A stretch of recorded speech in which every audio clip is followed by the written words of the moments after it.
Salut et bienvenue dans la boîte à Malik. Chien Baïkal qui s'est barré après une vache. Je ne sais pas où il est là. Je suis un très mauvais lecteur. Je ne lis pas. Quand il n'y a pas d'image, ça me gonfle.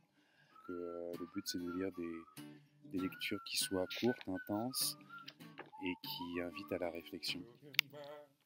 Le prophète de Khalil Gibran. Le Petit Prince. Ces gens que j'aime, que je vois pas forcément tous les jours, et j'aimerais partager avec eux des petits moments de douceur.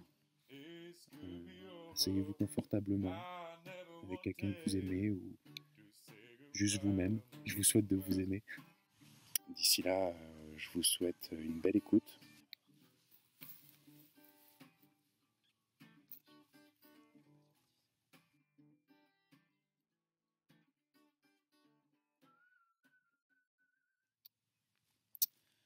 Le Petit Prince, Antoine de Saint-Exupéry.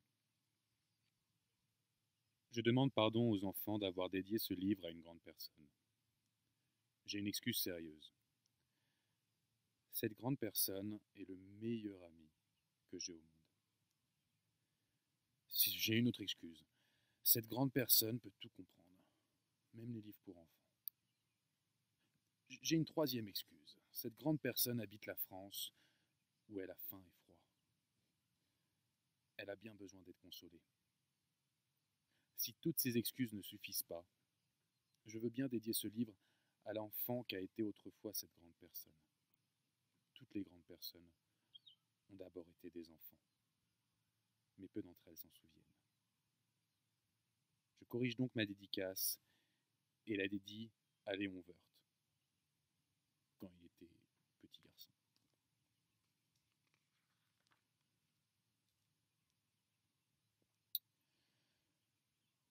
Lorsque j'avais 6 ans, j'ai vu une fois une magnifique image dans un livre sur la forêt vierge qui s'appelait Histoire vécue. Ça représentait un serpent boa qui avalait un fauve.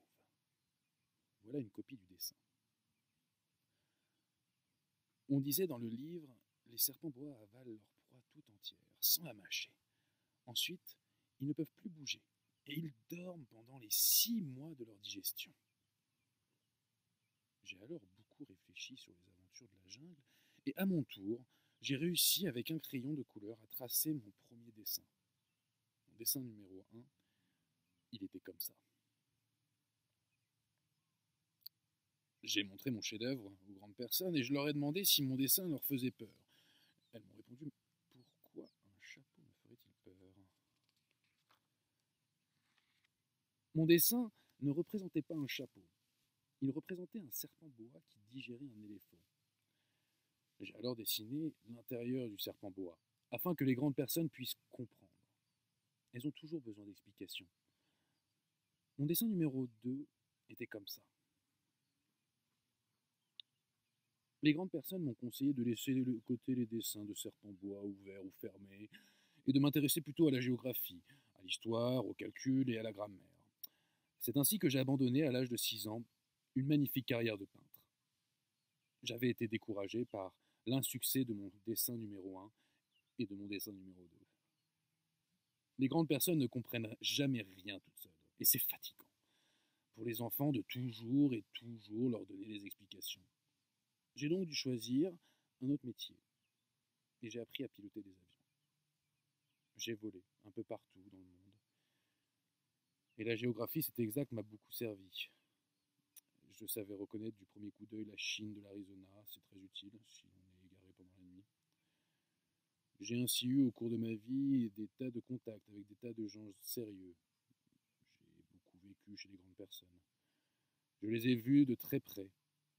Ça n'a pas trop amélioré mon opinion. Quand j'en rencontrais une qui me paraissait un peu lucide, je faisais l'expérience sur elle de mon dessin numéro 1, que j'ai toujours conservé. Je voulais savoir si elle était vraiment compréhensive. Mais toujours elle me répondait bah, « c'est un chapeau !» Alors je ne lui parlais ni des serpents bois, ni des forêts vierges, ni des étoiles. Je me mettais à sa portée. Je lui parlais de bridge, de golf, de politique et de cravate. Et la grande personne était bien contente de connaître un homme aussi raisonnable. Chapitre 2. J'ai ainsi vécu seul, sans personne avec qui parler véritablement, jusqu'à une panne dans le désert du Sahara il y a 6 ans. Quelque chose s'était cassé dans mon moteur, et comme je n'avais avec moi ni mécanicien ni passager, je me préparais à essayer de réussir tout seul une réparation difficile. C'était pour moi une question de vie ou de mort. J'avais à peine de l'eau pour boire pendant 8 jours. Le premier soir, je me suis donc endormi, sur le sable, à 1000 miles de toute terre habitée. J'étais bien plus isolé qu'un naufragé, sur un radeau au milieu de l'océan. Alors, vous imaginez ma surprise au lever du jour, quand une drôle de petite voix m'a réveillé en disant « S'il vous plaît, dessine-moi un mouton. » Hein? Dessine-moi un mouton. J'ai sauté sur mes pieds comme si j'avais été frappé par la foudre. J'ai bien frotté mes yeux. J'ai bien regardé et j'ai vu un petit bonhomme, tout à fait extraordinaire, qui me considérait gravement. Voilà le meilleur portrait que plus tard j'ai réussi à faire de lui. Mon dessin, bien sûr, est beaucoup moins ravissant que le modèle, ce n'est pas ma faute.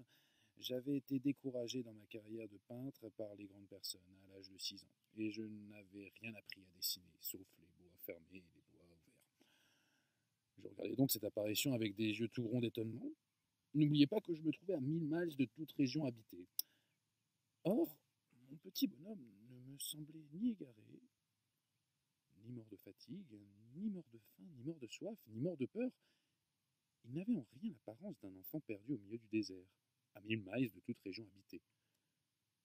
Quand je réussis enfin à parler, je lui dis « Mais qu'est-ce que tu fais là ?» Et il me répéta alors tout doucement, comme une chose très sérieuse, « S'il vous plaît, dessine-moi un mouton. » Quand le mystère est trop impressionnant, on n'ose pas désobéir. Aussi absurde que cela semble à 1000 miles de tout endroit habité et en danger de mort, je sortis de ma poche une feuille de papier et un stylographe. Je me rappelais alors que j'avais surtout étudié la géographie, l'histoire, le calcul et la grammaire, et je dis au petit bonhomme, avec un peu de mauvaise humeur, que je ne savais pas dessiner. Il me répondit « Ça ne fait rien. Dessine-moi un mouton. » Et comme je n'avais jamais dessiné un mouton, je refis pour lui l'un des 2 seuls dessins dont j'étais capable, celui du bois fermé. Et je fus stupéfait d'entendre mon petit bonhomme me répondre « Non, non, non, je ne veux pas un éléphant dans un bois. Un bois, c'est très dangereux. Un éléphant, c'est très encombrant. Chez moi, c'est tout petit. J'ai besoin d'un mouton. Dessine-moi un mouton. » Alors j'ai dessiné. Il regarda attentivement, puis « Non, celui-là est déjà très malade. Fais-en un autre. » Je dessinai. Mon ami sourit gentiment avec indulgence. Tu vois bien, ce n'est pas un mouton, c'est un bélier, il a des cornes. Je refis donc encore mon dessin. Mais il fut refusé comme les précédents. Celui-là est trop vieux, je veux un mouton qui vive longtemps. Alors, faute de patience, comme j'avais hâte de commencer le démontage de mon moteur, je griffonnais ce dessin-ci. Et je lançais « Ah, ça c'est la caisse. Le mouton que tu veux est dedans. » Mais je fus bien surpris de voir s'illuminer le visage de mon jeune homme. C'est tout à fait comme ça que je le voulais. Crois-tu qu'il faille beaucoup d'herbe à ce mouton? Pourquoi? Parce que chez moi, c'est tout petit. Ça suffira sûrement. Je t'ai donné un tout petit mouton. Il pencha la tête vers le dessin. Pas si petit que ça, tiens, il s'est endormi. Et c'est ainsi que je fis la connaissance du petit prince. Voilà les amis, le soleil s'apprête à se coucher et moi je vais rentrer chez moi. Je vous souhaite une très belle soirée, une très belle journée demain. Reste toute case, reste près de ceux que tu aimes. Et nous on se revoit demain pour un nouveau chapitre d'un livre dans la boîte à Malik. À très bientôt.